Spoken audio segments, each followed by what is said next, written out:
Welcome to Facts TV News, where everything is true.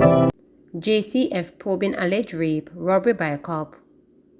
The Jamaica Constabulary Force JCF is investigating a report of rape and robbery allegedly committed by one of its members while on duty in St. Catherine. The incident is alleged to have taken place between 10 p.m. and 10:30 p.m. on Monday, January 30, in the town of Black River. JCF said the report is being taken seriously by the Police High Command and is being treated with the utmost urgency.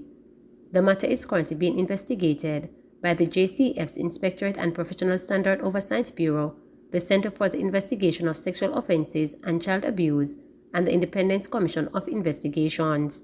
The policeman, along with 3 other members who were on duty with him, were also taken into custody. The High Command says it is awaiting the outcome of what is expected will be a speedy and thorough probe by the relevant investigative bodies. The JCF is assuring the public that such allegations are taken seriously and that it is committed to ensuring the safety and security of citizens. Double murder suspect killed in police shootout. A double murder case was cleared up posthumously after alleged killer was cut down in a police shootout last week. Ayatan Cargill, 26, otherwise called Bo, from Madden Street, Kingston 12, was said to be the trigger man behind the killing of 2 brothers on Clarenceville Road, Kingston last September. The murdered men were identified as Garth Boo Lyons, 44, from Clarenceville Road, and Richard Duduman Lyons, 32, a bike repairman from Almerton in Kingston. It was reported that the brothers were sitting together on the roadway when a white Toyota Vaxi drove up and stopped. 2 men alighted, opened gunfire at the 2, and killed them on the spot. The men then escaped in the vehicle. Police said around 12:45 p.m. last week Monday, Cargill was involved in a shootout with lawmen on Target Street in Norman Gardens, Kingston 2, during which he was shot and killed. Last Thursday, a witness identified Cargill as one of the men who alighted from the Vaxi and opened fire on the brothers. As a result, the double murder case was cleared up. Bar owner with link paid $450,000 to provide firearm license. A bar owner who was brought before a senior parish judge at the Kingston and St. Andrew Parish Court last Tuesday after he was accused of taking $450,000 as payment to provide a firearm license to the complainant. The court was told that last May 11 and 14, Dean Denton took $200,000 and $50,000 respectively from the complainant for the firearm license. He is also accused of taking another $200,000 on July 28 as payment.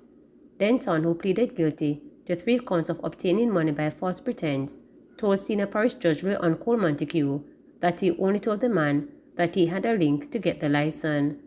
"I didn't tell him that I work at the FLA, Firearm Licensing Authority. Me know somebody we say them can do it. Me tell him is a link me have. I would like to know more about those links," Cole Montague said in response, which did not elicit a response from the accused. It was revealed that Denton is accused in a similar matter in St. Catherine.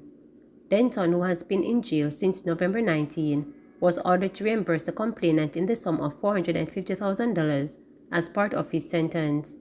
He was also told to return to court on April 21, when a social enquiry report is expected to be provided to the court. JCF ramps up efforts to educate police officers and civilians about the new Road Traffic Act. With the new Road Traffic Act set to come into effect on Wednesday, February 1, the Jamaica Constabulary Force is ramping up efforts to educate police officers and civilians about the new regulations. This is being facilitated through a 2-day training conference being held under the theme, Creating Safer Public Spaces Through Enforcement of the Road Traffic Act and Regulation. The conference began on January 30, with participants being engaged face-to-face as well as online via Zoom. Speaking at day 1 of the conference, Police Commissioner Major General Anthony Anderson said a Road Traffic Act guide is being provided for officers. He urged lawmen to ensure that they remain professional when enforcing the act. We are working on some information. We're also working on an aid memoir for officers so that you can have something, a rough and ready guide, particularly with those offenses that are most common and most prevalent. As we know, I think the regulations run to 350 pages or something like that. It's a lot to learn and remember, but of course it's a reference document, but we are going to create an aid memoir so that our officers have an easier time of it. So that education process that is, I wouldn't say starting this morning, but in a big way is taking that leap forward this morning, is really the start of a process of wider education in the force and with everybody else who this act will impact. It's really important that as we get started on February 1, that we're au fait with what we need to be doing. And ultimately, in the early stages, we're going to have to be spending a lot of time guiding persons who we interact with and what is correct.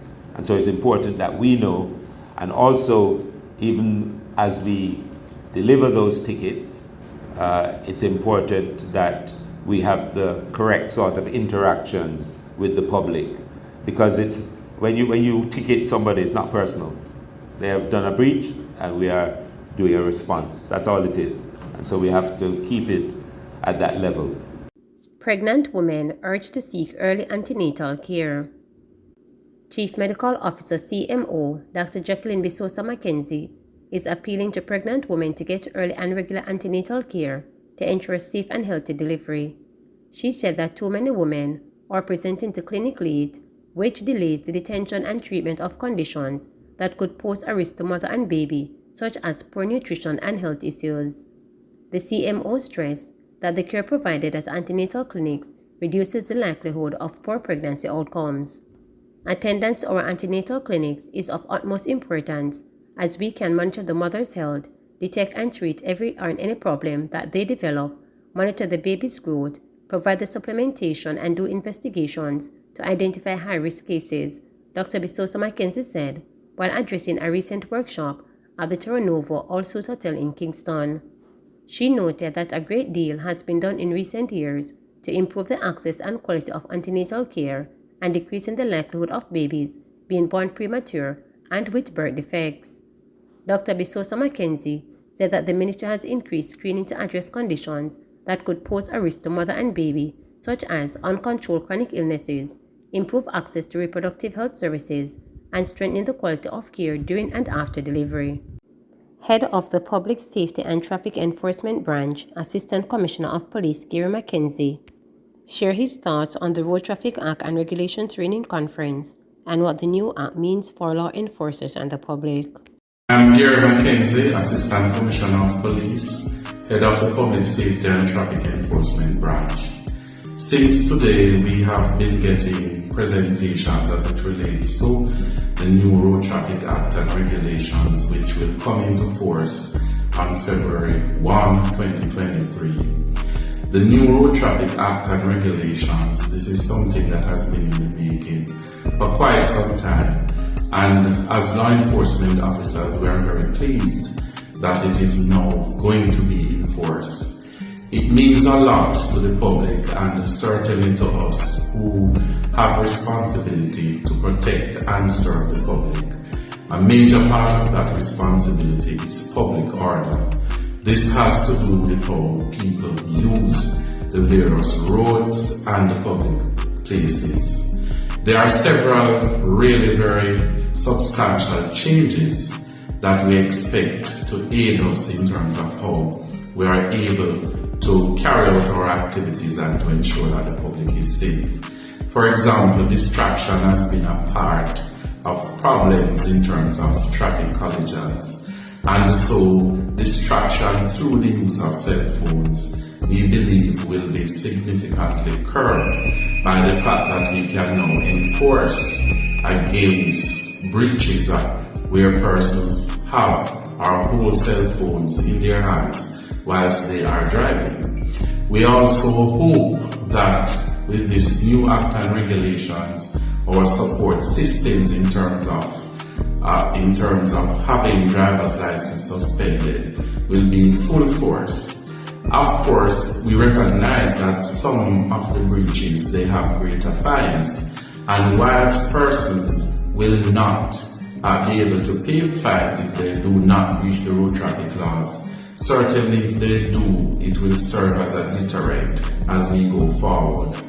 We cannot have a situation where we continue to lose over 400 persons as a result of road traffic crash. New Act and the new regulations, of course, will give us the type of tool coupled with our technological enforcement devices such as the e-ticket and our decibel and tin meters that we will utilize to ensure that we are effective and efficient.